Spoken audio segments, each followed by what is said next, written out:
Coming up just in a second, are the Minnesota Vikings targeting J.J. McCarthy in the top 5 of this year's NFL draft? But before we dive into it, we got rumors flying all over the place on the Vikings' plans in this year's NFL draft. Welcome in the Vikings Now by Chat Sports. My name is Patrick Siepman. First off, just want to say thank you to everybody who's tuned in throughout this draft process with me. Channel's been doing really well, and a lot of you guys have been, getting active down in the comment section. So I do want to say thank you, but we got conflicting rumors all over the place because we heard reports the Vikings are targeting number 2, number 3, number 4, number 5.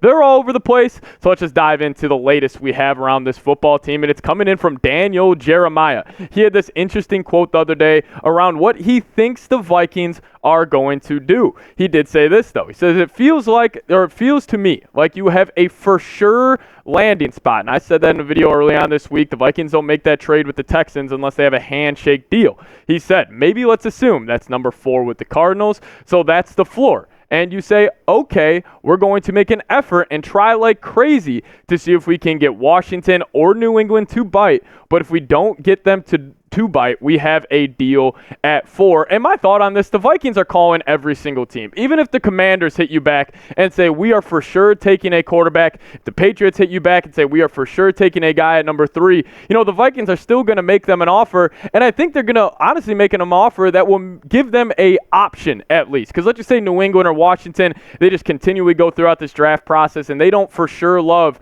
either Drake Maye or Jaden Daniels. And then Minnesota comes in and says, we'll give you number 11, number 23, next year's first, and maybe an extra sweetener on top of that. It's going to be a tough offer for them to refuse. But this is where I'm at in terms of just percentage-wise on where I think the Vikings are going to draft.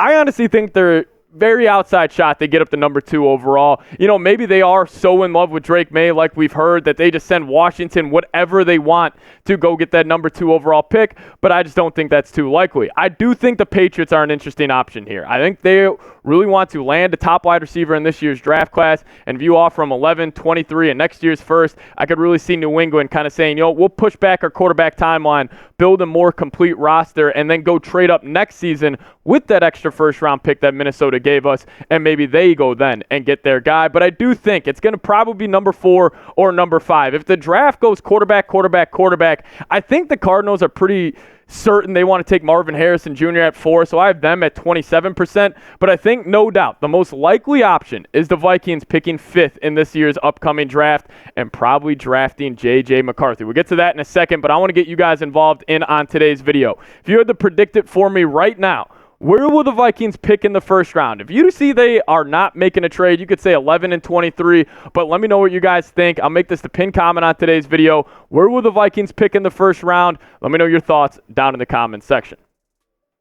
So we've gotten a ton of reports, obviously, that the Vikings are eyeing J.J. McCarthy. And if the Vikings cannot get up to number 2 or number 3 in this year's draft class, is J.J. McCarthy their top choice? Well, we just got this report about a couple of hours ago that next week the Vikings will be hosting a private workout with J.J. where Kwesi Adofo-Mensah will be there, Kevin O'Connell will be there, and all of the Vikings brass will be there in Ann Arbor watching J.J. McCarthy work out, and hopefully he does impress. But this is what Matt Miller had to say. He works at ESPN, just kind of talking about the Vikings draft process, and I thought he had some key insight. He said there is considerable buzz about Minnesota trying to move into the top 5 to secure a quarterback such as McCarthy or potentially May or Daniels if either falls past New England. Friday saw the Vikings make a move to add an additional first-round selection, number 23 from the Texans, in exchange for 2024 second-round pick and a 6th-round pick, plus a 2025 second-rounder. With 2 first-round picks, the Vikings now own the draft capital to fly up the board for a quarterback. The latest league-wide rumor has the Vikings trading to number 4 overall, where the Cardinals are in a sweet spot to trade out with a quarterback-needy team. And I really do believe that this draft will somehow go, whether it's the Vikings trading up to 3 or 2, but no matter what, I am in the camp where we'll go quarterback, and then if the Vikings fall in love with McCarthy, maybe they say, screw it, we're not going to take any chances. We'll go send Arizona a haul, and maybe if you just offer Arizona 11 and 23, you won't need to give up a future first-round pick. But I do believe the Vikings and J.J. McCarthy are a match made in heaven. Number 1, the Vikings got elite weapons, in insane group of just pass catchers and, hopefully with Aaron Jones, a strong running game. Then also with the Vikings bringing in Sam Darnold.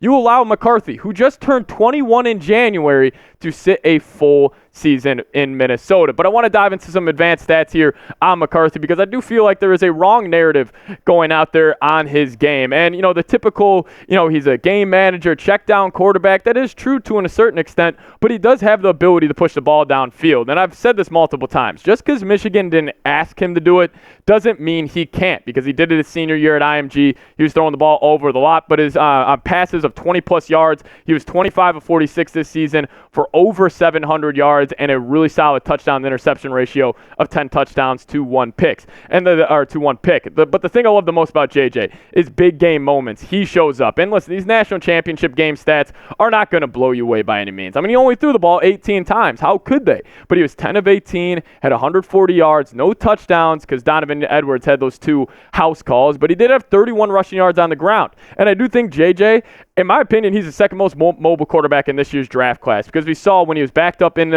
Michigan territory in the national championship game, Washington started to make some noise. He had some key scrambles to pick up first downs. And I think McCarthy, if you add him up with Kevin O'Connell, I think the Vikings could really offer just the best support system possible for a young quarterback like McCarthy. Because number one, you're throwing to Justin Jefferson. If you ever get single coverage, you could just toss him a 50-50 ball, and for Jefferson, those are more like 80-20. You got 2 elite tackles in Brian O'Neill, Christian Darrisaw, going to be able to protect his blind side and just overall give him great protection up front. We do know TJ Hockenson did go down with a season-ending knee injury and won't be back for probably next November, but when he does come back, you have an elite tight end. And then this is the most important part. You got a young offensive head coach where, yes, there are negatives of all these quarterback games, but you do have a coach in there that can kind of sandpaper his games and really just kind of exploit his positives with that kind of pushing his negatives aside. I think the Vikings, no matter what, will offer the best support system for any rookie quarterback. And Colin Cowherd, an interesting take, he said, my number 1 quarterback in this year's class is Caleb Williams. My number 2 quarterback is whoever the hell the Minnesota Vikings draft, and I totally agree. But I want to get you guys' thoughts on this, because this has been a controversial topic amongst Minnesota Vikings fans and media members. J.J. McCarthy versus Drake Maye. You guys choose one for me. Give me a J.J. for McCarthy, or give me a DM for Drake Maye down below. So obviously, you guys know I'm a big supporter of J.J. McCarthy. I do think he will work out in the NFL, and coming up in just a second, I'll be explaining my reasons why. But first, a big reason why I do think JJ is going to work out is because of this man right here, Aaron Jones. And you guys can get his jerseys if you guys head to chatsports.com/Vikings jersey. It will not be 00. He will have the number he is wearing for Minnesota next season. So if you guys want to get hooked up with a brand new Aaron Jones jersey, rock it at US Bank Stadium, this season, make sure you guys use our link. I'll put that in the comment section and description of today's video. Go to chatsports.com/Vikings jersey. So why J.J. McCarthy? Why is McCarthy such a polarizing prospect and such an intriguing prospect to me? Is because coming out, he was an elite prospect. Like, people really do forget. I feel like there's this kind of narrative, or people kind of have this thought that J.J. was kind of, a low-level high school ranking quarterback. Yeah, kind of had to work his way up at Michigan, but he wasn't. I mean, he went to IMG, where he was the 5th-ranked quarterback in that class, the 39th overall prospect in the entire class. So I think J.J., he's got kind of this big-time arm, big-time athleticism. He almost set a record at the scouting combine with his 3-cone drill. He has that athletic ability. He has that big-time arm. Some of the negatives, though, with him is that I don't really think he layers the football too well. It seems like he only has a fastball on his throws, but I do think KOC could get the best out of it and kind of change that part of his game. Number 2 for me, why I love J.J. McCarthy. He's won at every level. It wasn't just at Michigan, where he went to a college football semifinal and he went to a national championship game. He won dating back in high school. He won 2 state championships in the state of Illinois, and then won another one when he was at IMG. And overall, his record in high school was 36-2. You get to college as a starter. His record was 29-1. And I understand, quarterback wins are not the end-all, be-all when it comes to evaluating a quarterback. But I think that matters, because no matter where he's been, he has found a way to not just win games, but to win championships. I'd bank on the kid figuring it out in the NFL.